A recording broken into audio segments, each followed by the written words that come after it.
आधे पाकिस्तान को पता नहीं है भारत का आर्मी चीफ का नाम क्या है, और यहाँ 6 महीने से डेडलॉक है आर्मी चीफ की अपॉइंटमेंट पर। जंग होने लगी थी पाकिस्तान के अंदर, मार्शल लॉ लगने वाला था पाकिस्तान के अंदर एक आर्मी चीफ की अपॉइंटमेंट पर। कैसे आप कंपैरिजन शुरू कर देते हैं? आपकी नेटवर्थ 7 बिलियन है, उनके पास 600 बिलियन है। कभी अच्छाई का भी कंपैरिजन कर लिया करें उनसे। जय दोस्तों, पाकिस्तान में लंबे समय से चल रही नए आर्मी चीफ की तलाश अब खत्म हो गई है। शहबाज शरीफ सरकार ने जनरल आसिम मुनीर को पाकिस्तान के नए आर्मी चीफ के रूप में नियुक्त किया है। जनरल मुनीर अब 29 नवंबर को रिटायर हो रहे सेना प्रमुख जनरल कमर जावेद बाजवा का स्थान लेंगे। जनरल बाजवा के फेवरेट जनरल मुनीर अब अक्टूबर 2018 में इंटेलिजेंस एजेंसी ISI के मुखिया बने तो पहली बार खबरों में आए। लेफ्टिनेंट जनरल मुनीर वही शख्स है जिसके ISI चीफ रहते भारत ने फरवरी 2019 को पुलवामा आतंकी हमला झेला था। वो जम्मू कश्मीर के चप्पे चप्पे से वाकिफ है। जब जनरल बाजवा के कहने पर उन्हें ISI चीफ बनाया गया तो सैन्य विशेषज्ञों ने इसे भारत के खिलाफ बड़ी साजिश का हिस्सा करार दिया। अब ये रवाज बनता जा रहा है कि वो इमरान खान साहब देखें जयशंकर की तारीफें कर रहे हैं, मोदी से दुश्मनी लगाई।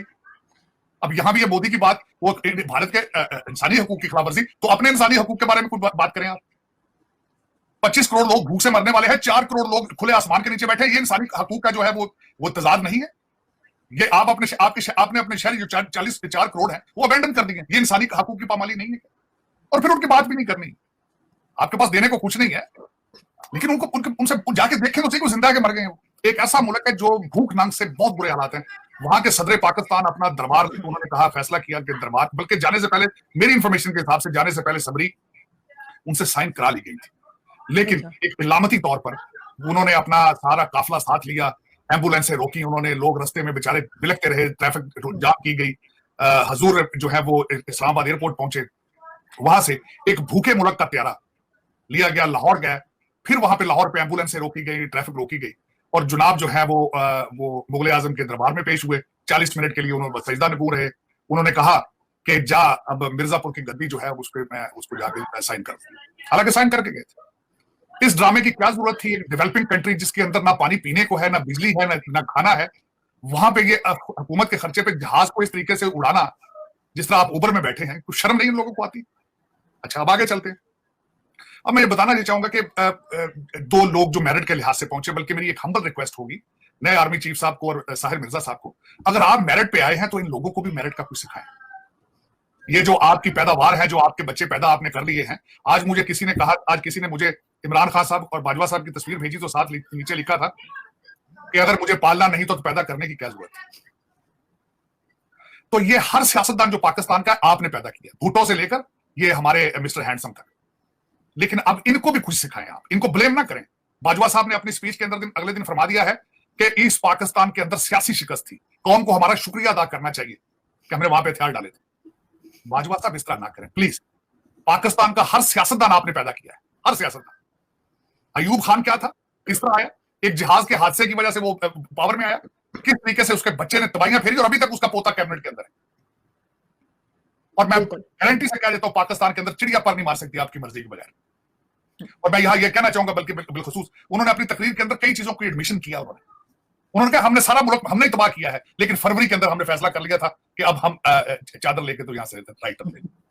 जब ईंट सेंट बजा दी उसके बाद चारों टायर फ्लैट गाड़ी के, इंजन तबाह, क्लच प्लेट उड़ी हुई है, सिर्फ एक स्टीयरिंग अंदर मौजूद है, और उन्होंने कहा ये चाबियां ले लीजिए आप। ये बल्कि मैं कल कह रहा था ये स्पीच जो थी बाजवा साहब की, ये 1947 में होनी चाहिए थी। ये 75 साल लेट है ये स्पीच।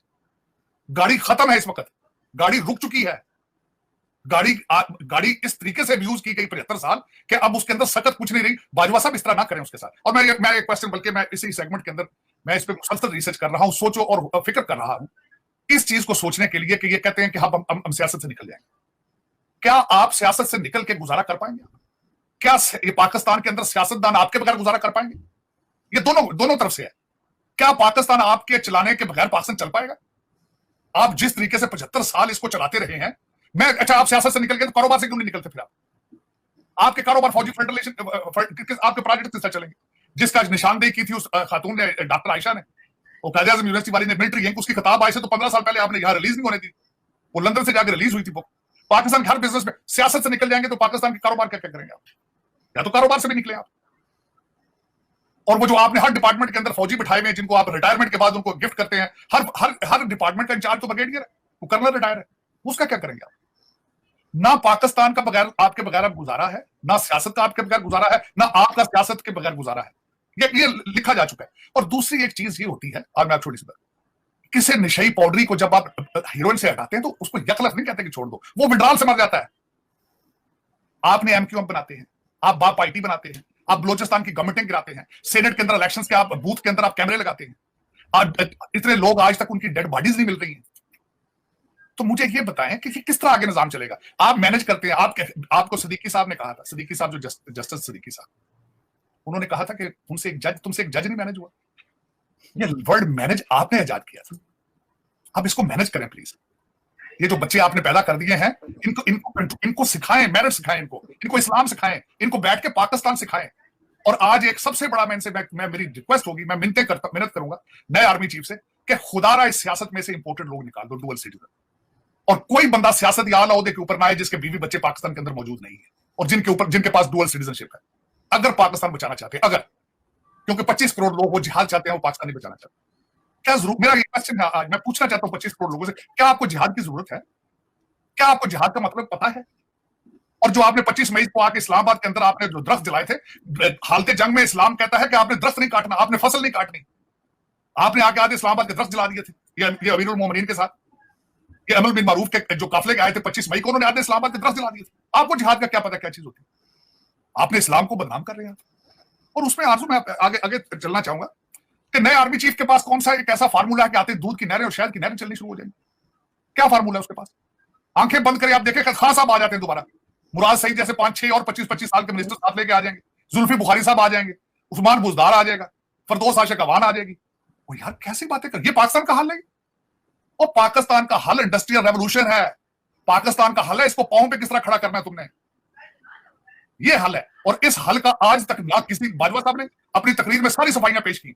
उन्होंने कहा जी फैटर से हमने बचाया, इसका मतलब यह कि फाइनेंस भी आप कंट्रोल करते हैं। उन्होंने कहा जी हमने आप ये बताएं कि हमने वो सऊदी अरब जाते हैं, रिलेशनशिप हम ठीक करने जाते हैं, इसका मतलब फॉरेन पॉलिसी भी आप बनाते हैं, आप करते हैं। ये सारे कन्वेंशन तो आपने खुद अपने स्पीच में कर लिए हैं। फिर आप कह देते हैं जी कि वो भारत की जो फौज है वहां सारा कुछ करती है, उनको क्रिटिसाइज नहीं करते, हमें यहां क्रिटिसाइज करते हैं। मुझे ये बताएं, आप आधे पाकिस्तान को पता नहीं है भारत का आर्मी चीफ का नाम क्या है? और यहां 6 महीने से डेडलॉक है आर्मी चीफ की अपॉइंटमेंट पर। जंग होने लगी थी पाकिस्तान के अंदर, मार्शल लॉ लगने वाला था पाकिस्तान के अंदर एक आर्मी चीफ की अपॉइंटमेंट पर। कैसे आप कंपैरिजन शुरू कर देते हैं? आपकी नेटवर्थ 7 बिलियन है, उनके पास 600 बिलियन है। कभी अच्छाई का भी कंपैरिजन कर लिया करें उनसे। अब ये रवाज बनता जा रहा है कि वो इमरान खान साहब देखें जयशंकर की तारीफें कर रहे हैं, मोदी से दुश्मनी लगाई।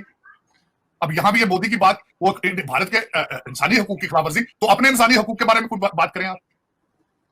25 करोड़ लोग भूख से मरने वाले हैं, 4 करोड़ लोग खुले आसमान के नीचे बैठे। ये इंसानी हकूक का जो है वो तजाद नहीं है। ये आपने अपने शहरी जो 4 करोड़ है वो अबेंडन कर दिए। ये इंसानी हकूक की पामाली नहीं है। और फिर उनकी बात भी नहीं करनी। आपके पास देने को कुछ नहीं है, लेकिन उनसे जाके देखें तो सही, कोई जिंदा